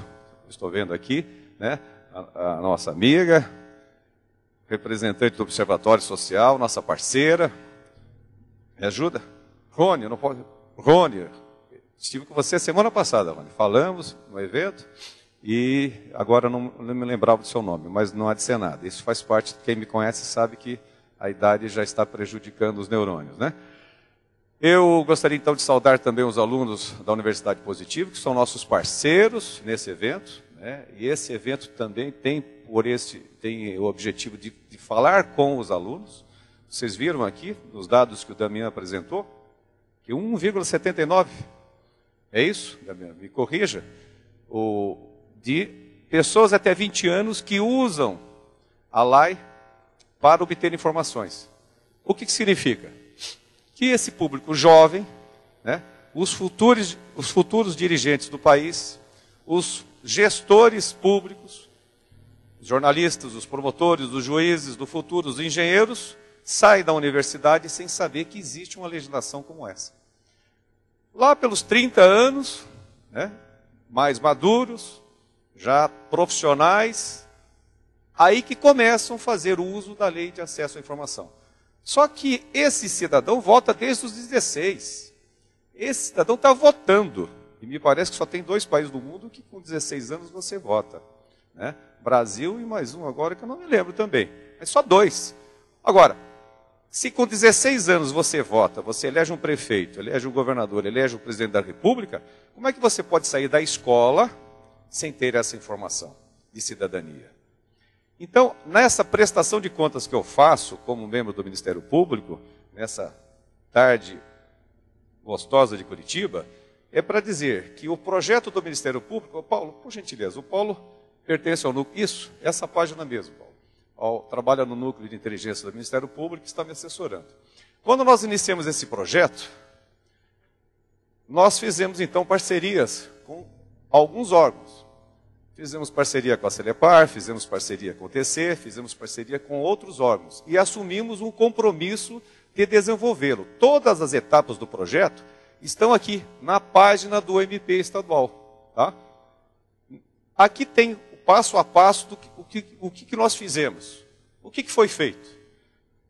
O povo queria só ação, só punição, só repressão, só ajuizamento de ação. Normalmente o jornalista chega e pede assim: quem foi preso? Quantos estão na cadeia? Quantos vocês atiraram da prefeitura? Quantos estão respondendo por improbidade? Esse é um dado muito pobre, um dado ruim, porque nós não estamos levando em consideração o ajuizamento de ação dentro do projeto. Ajuizamento de ação, para nós, é falta de solução. Quando se ajuiza uma ação, você transfere a responsabilidade da solução para o juiz. E o judiciário não vai resolver o problema da lei da transparência. Ele vai julgar apenas a responsabilidade daquele agente político ou daquele agente público. Portanto, não nos interessa como solução para a sociedade. Então, nós fizemos, pela primeira vez, um movimento integrado, coordenado de todas as promotorias. Pode subir um pouquinho? Todos os promotores do Paraná se envolveram, todos. Foram emitidas 798 certidões pelo setor de auditoria do Ministério Público, que é representado pelo nosso amigo, o Vitor. Trabalho enorme, imenso. Nós tivemos que parar a área de auditorias do Ministério Público para fazer isso. São 399 municípios, é isso? 398 municípios, logo dobrando prefeituras e câmaras. O total foi esse. E em cada avaliação nós temos que expedir uma certidão. Mas certidão tendo por base o quê? A lei propriamente dita, mas a lei tem uma interpretação aberta.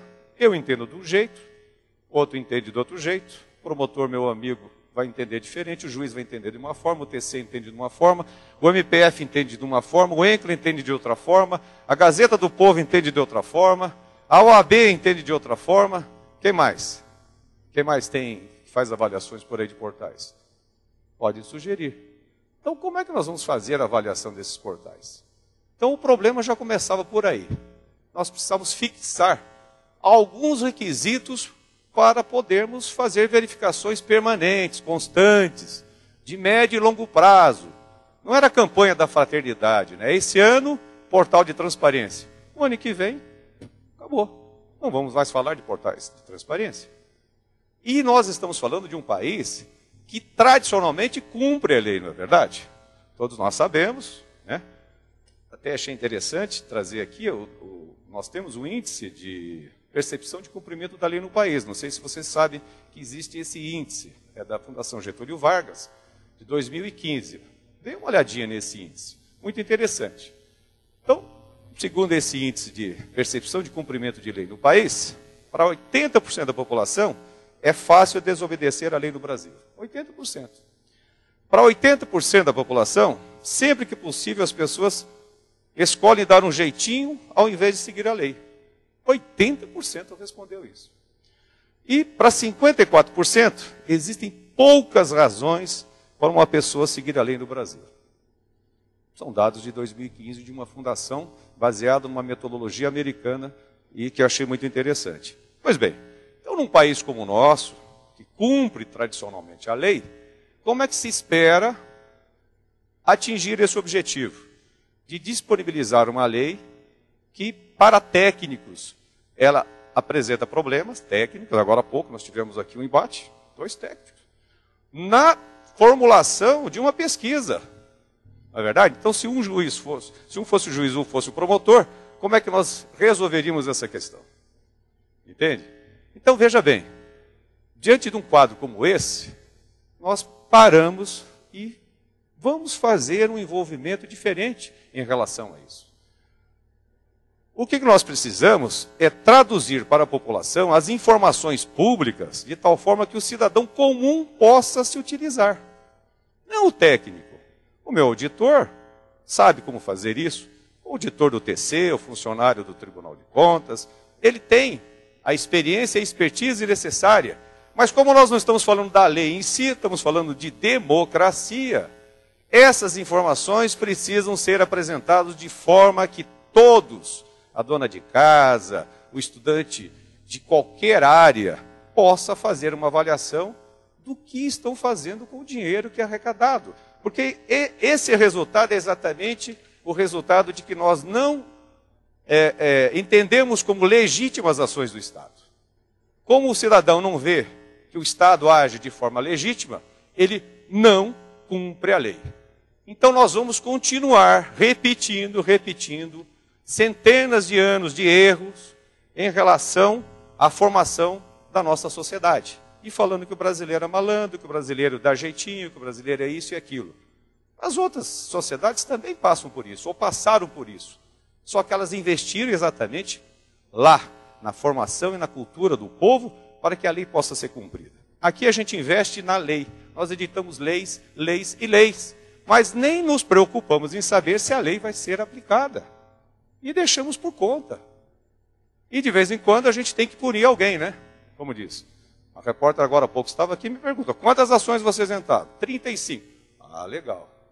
Mas não é isso. Não é o resultado das ações que eu queria dizer. É muito mais do que isso. Então, prestando contas do que nós fizemos então dentro desse projeto que envolve várias instituições, e eu tenho como preocupação principal, enquanto estiver trabalhando no Ministério Público, com essa reforma da Previdência, eu acho que não vamos ficar muito tempo, a nossa preocupação é fazer com que o projeto tenha uma densidade e uma evolução. Tá? Então, vamos dizer assim, já é a fase 2 ou 3 da Lei da Transparência, que é trabalhar o princípio democrático que ela representa.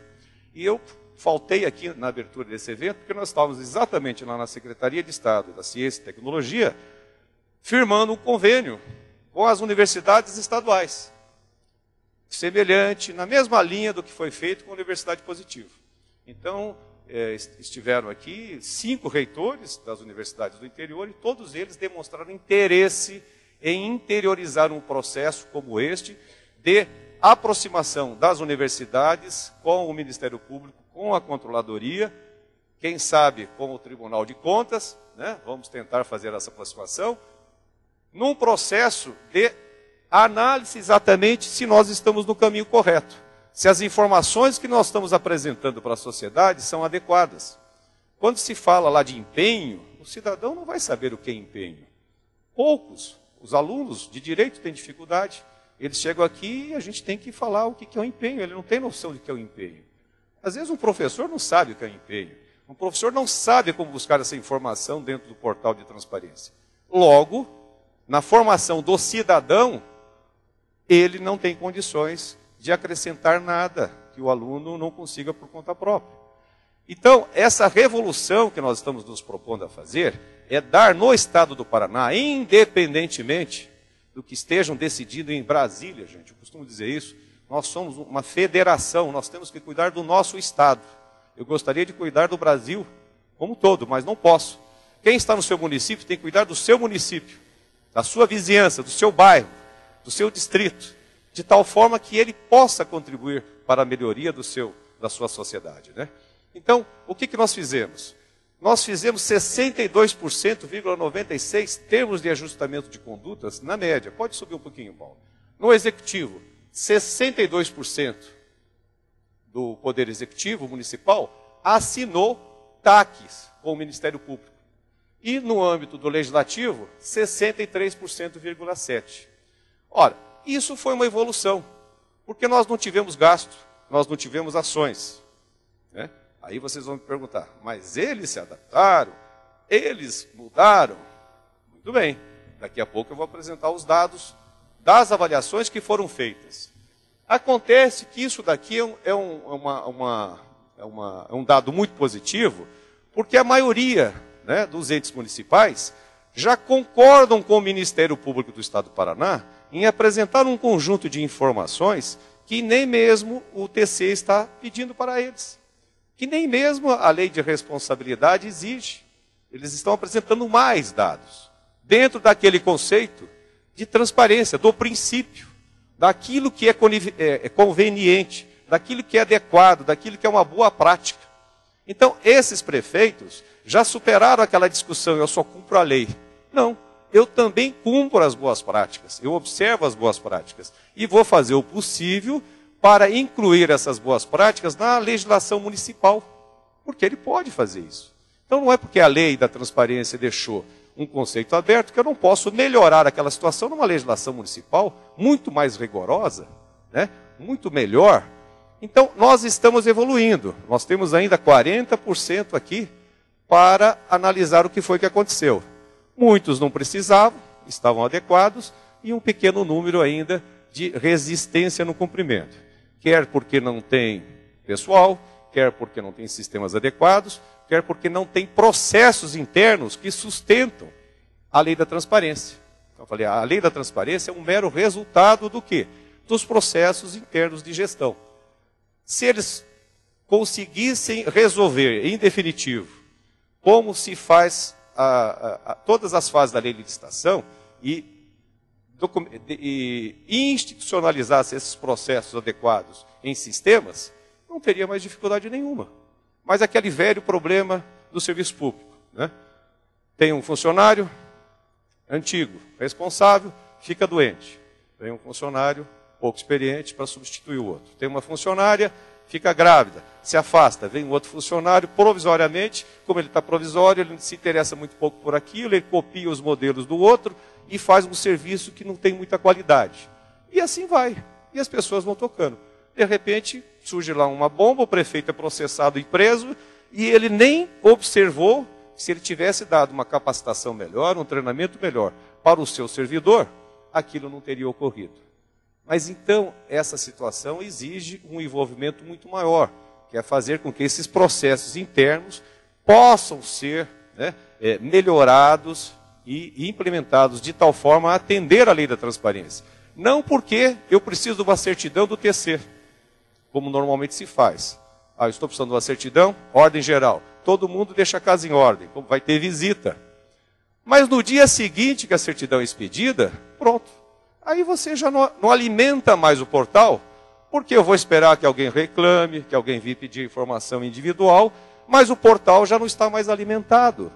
Entende? Então nós não conseguimos atingir o objetivo da lei dessa forma, porque hoje as pessoas estão agindo apenas por impulso, por provocação. O Ministério Público está me fiscalizando. Opa, coloque tudo em dia. Na semana seguinte, ele já não está fiscalizando mais, porque ele tem outras coisas para fazer. Agora pode deixar. Se alguém reclamar, responda e atenda. Entende? Então, esse processo da lei da transparência é muito mais complexo do que você simplesmente entrar ou não entrar com ações na justiça. Bom, esse foi o resultado das nossas ações até agora. Pode subir mais um pouquinho? Não, acho que está lá em cima. Volta um pouquinho, Paulo. Então, do total, 35 ações ajuizadas. Essa atualização até o dia 9, agora o último, tá? Nós entramos com 35 ações, de um total de 60% de TACs que foram feitos. O Paulo vai mostrar rapidinho, Paulo, o meu tempo é curto, apenas o balanço dessas avaliações, para que vocês saibam o que foi feito. Nós temos a primeira avaliação, segunda avaliação, tem terceira avaliação, tem quarta avaliação, tem município que foi avaliado 5 vezes. Mas para efeito de comparação, nós vamos utilizar a primeira e a segunda. E nós estamos classificando os municípios de acordo com a classificação que eles recebem também dos órgãos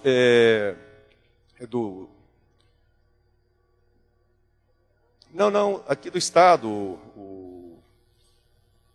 não, INEPAR, como é que chama? IPARTS. Por quê? Nós temos municípios na faixa de 10 mil, municípios acima de 10 mil, né? Clica aqui, por favor, dos grupos, né? Então, nós estamos classificando lá. Primeiro grupo, municípios até 10 mil, são 200 municípios. Segundo grupo, de 10 mil a 23 mil, 120 municípios. De 23 mil a 70 mil, 50 municípios. 70 mil a 180 mil, 21 municípios. E os acima de 180 mil, nós temos 8 municípios, incluído Curitiba, que foge de todo o padrão. Por que nós estamos fazendo isso?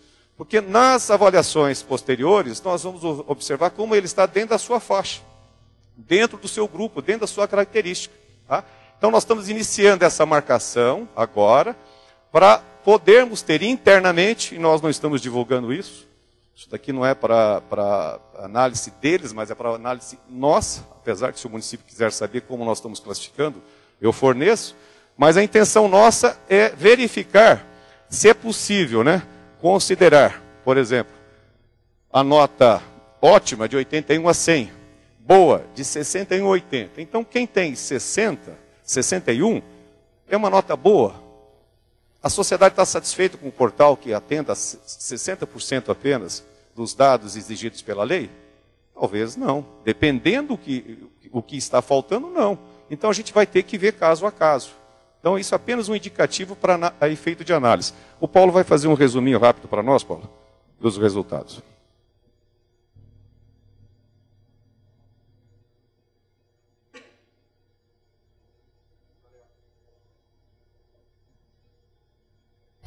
Acho que ele liga lá, Paulo.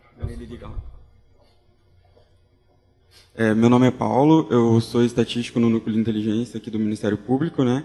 E eu vou apresentar para vocês esse aplicativo, né, que eu estou desenvolvendo para apresentar os resultados da avaliação dos portais de transparência, tanto de prefeituras municipais quanto de câmaras municipais, né? Então, o objetivo desse aplicativo é justamente facilitar a consulta, né, da nota percebida por cada um dos 399 municípios do estado do Paraná. Então, é possível fazer uma comparação de grupos de municípios ou de grupos de municípios com um município em específico e também verificar um ranqueamento desses municípios dentro de um determinado grupo.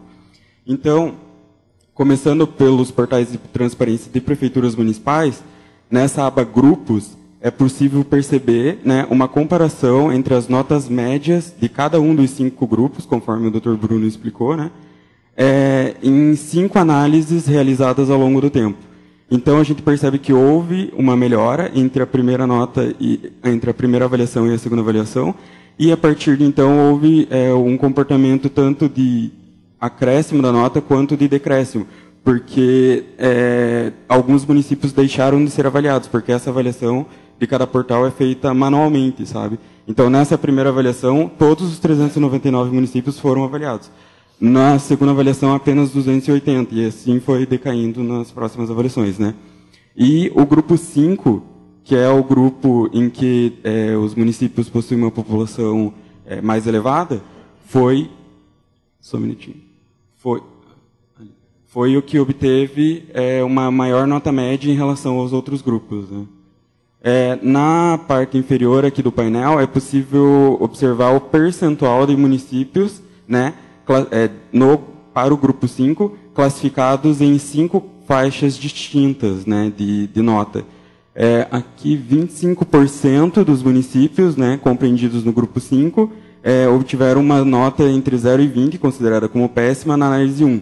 Passando para a análise 2, esse percentual foi diluído nas outras categorias. Então, quer dizer que houve uma melhora da análise 1 para a análise 2 e consequentemente, né? Viu, Paulo? Faz favor. Faz uma comparação apenas só da primeira análise com a segunda análise do grupo 1, que é bem exemplificativo. Faz favor. Ah, tá. Só para dizer o que foi que evoluiu.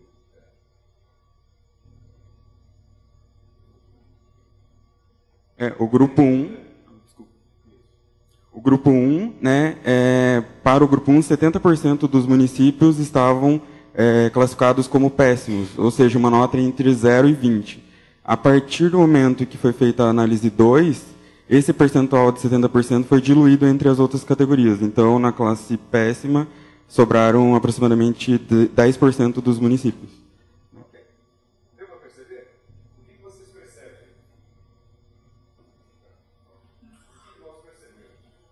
Alô? O que nós percebemos? Primeira análise, quando nós começamos o projeto, só 9% desses pequenos municípios, não, ao contrário, ótimo, 1%, boa, 0,50%, razoável, 2%, ruim, 27%, e 70% era péssima. Então, essa primeira análise demonstrou, é um caos. Nós estamos realmente com um problema muito sério. Na segunda análise... Já o péssimo foi só de quase 10%, E nós ficamos, então, com o quê? Notas intermediárias, ruim e razoável, ruim e razoável, na segunda avaliação. Bom, isso tudo foi feito no ano passado, 2016. 2017, os promotores estão analisando novamente aqueles termos de ajustamento, estão verificando em que categoria esse município está, quer dizer, ele está com 60%, 70%, 40%, e verificando se ele executa esse termo de ajustamento, porque agora ele pode executar esse termo de ajustamento. Só que, paralelamente, nós queremos a melhoria do portal. Tá? Então, nós teremos essa avaliação novamente a partir de agosto, setembro, onde nova rodada será feita para avaliação desses resultados. Então, pouco a pouco, nós estamos melhorando. O quadro é positivo, se fosse economia, né? Nós temos quadro positivo com tendência de alta, né? Tendência de alta. Mas não é o ideal, porque depois de 5 anos da existência da lei, nós ainda estamos nessa situação, de médio para baixo, né? Obrigado, Paulo. Eu acho que deu porque o nosso tempo já esgotou. Então, eu só queria dizer o seguinte, não dá para sustentar esse tipo de trabalho de verificação de portais. Impossível. E nós fazemos isso daqui por amostragem. Então, quando você abre um portal, você tem lá 700 licitações, dependendo do município. E aí você vai ver se aquela licitação está toda dentro do portal. Mas é uma ou duas ou três de 700. Concordo? Então, essa nota que nós atribuímos também é por amostragem e isso significa erro. O que nós estamos trabalhando agora? Um projeto que eu acho que vai dar certo, dependemos também da colaboração do Tribunal de Contas, como eu, no início estava conversando com o pessoal do TC, falamos com o presidente, porque o TC já disponibiliza hoje os dados do CIAM no portal do TC. Qual que é o projeto? Nós pretendemos utilizar esses dados que o TC tem e disponibiliza para transferir para um outro portal, que poderia ser lá mesmo do TC, se o TC quisesse, ou se assim desejar, tratando essa informação de tal forma que a população tenha um acesso dentro de um layout, né, discutido por todos têm o direito de participar dessa discussão, facilitando o acesso do cidadão e não do técnico. Se nós fizermos isso, nós vamos poder colocar uma inteligência artificial por trás desse sistema. E com isso, tanto o TC quanto o Ministério Público poderão obter resultados automáticos, dependendo apenas de um toque no computador. Quantas vezes no dia eu quiser, eu tiro essa informação. Pelo menos eu vou ter uma informação se tem ou não tem. A análise qualitativa desse portal, então, será feita num segundo momento. Mas esses requisitos, se ele tem isso, se ele tem aquilo, se ele tem aquilo outro, eu tenho que tirar isso via inteligência artificial. Tá? Então, o que eu gostaria, então, para finalizar nessa tarde e prestando contas para vocês do trabalho que está sendo feito, do Ministério Público, o nosso encaminhamento está sendo feito nesse sentido. Estamos conversando com o Tribunal de Contas para obtermos essas informações e daí nós teremos uma parceria significativa, muito interessante. Mas se o Tribunal de Contas ainda não tiver condições de fornecer esses dados, e não tem motivo para não fornecer, porque os dados já estão publicizados, estão aí, nós teremos que buscar os dados na internet, né? E iremos fazer isso porque o nosso compromisso é com a informação para a sociedade. Mas isso é ruim, porque o TC deve, e eu acho que pode, participar muito bem desse projeto, né? E é deles, eu acho assim, eu sempre digo, esse projeto é do TC. Nós estamos entrando como um órgão de controle, que somos, para verificar quem está cumprindo ou não a lei. Mas a nossa participação, eu acho que é transitória. E, permanentemente, isso deverá ser feito por quem de direito. Tá ok? Então, agradeço a atenção de todos. Muito obrigado pela atenção. E vamos aguardar aqui as perguntas. Obrigado, doutor Bruno.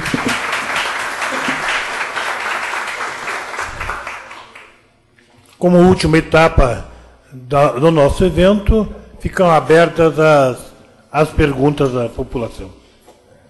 Rome do Observatório.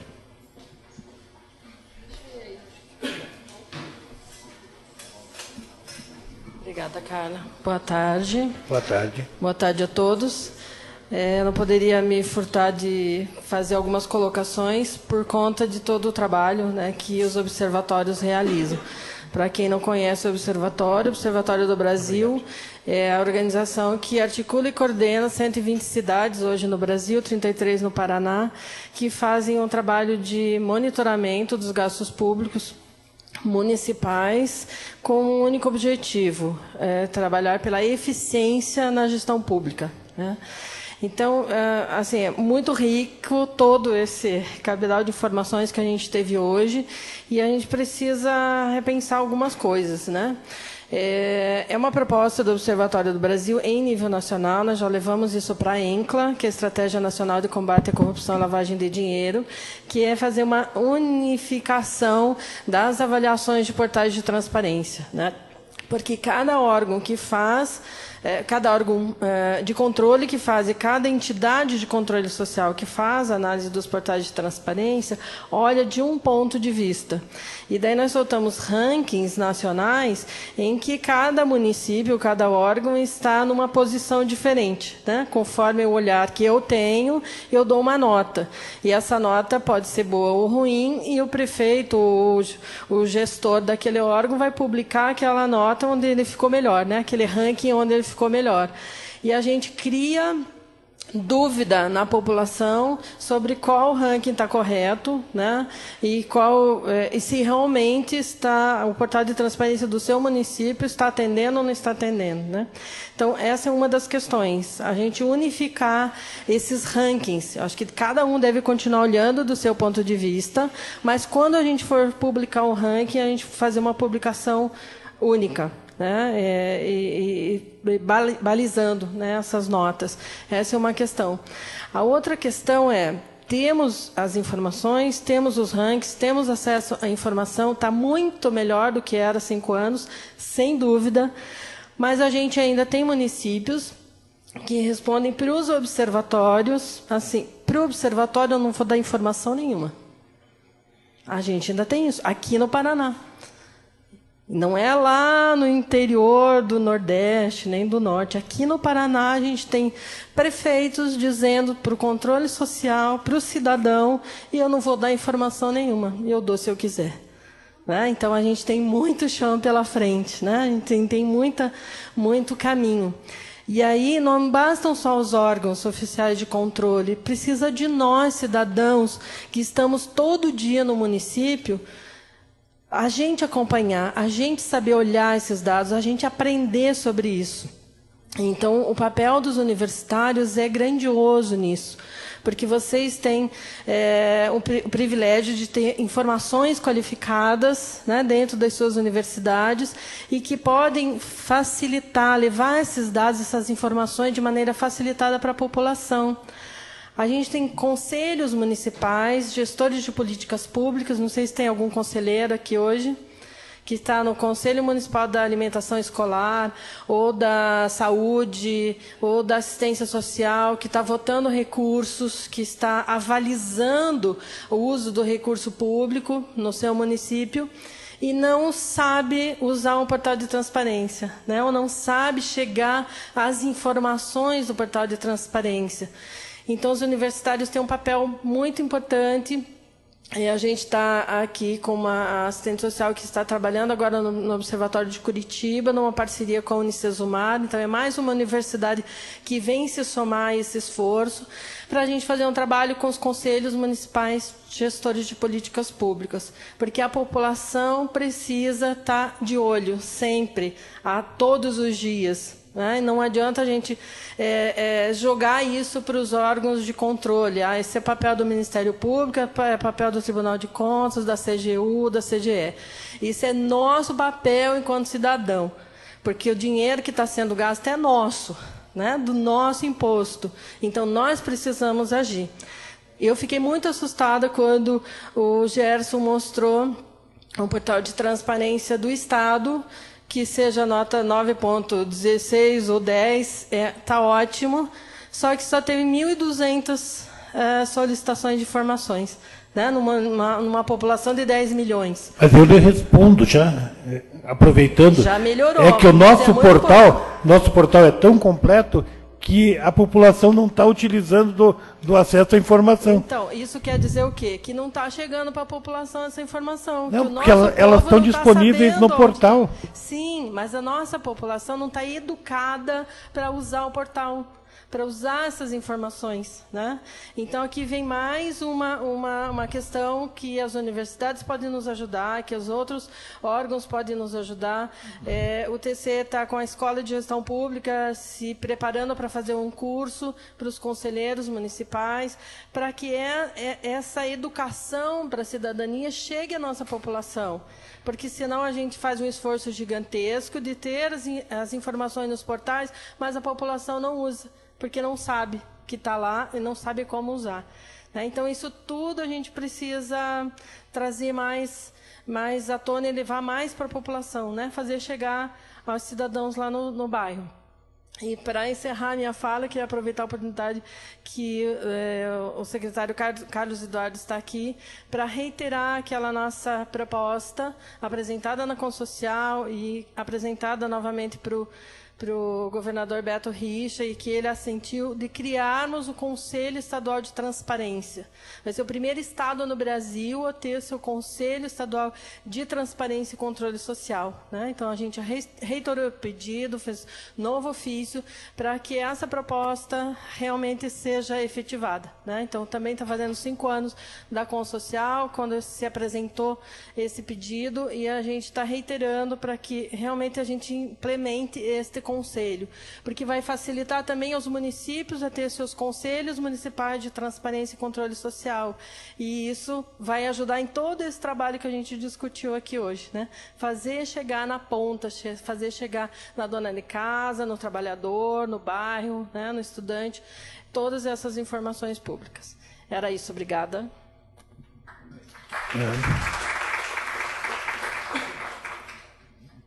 Quem vai responder ao observatório, Bruno, dos municípios, não precisa. Qual a citação dela, né? Eu só gostaria de esclarecer uma coisinha só.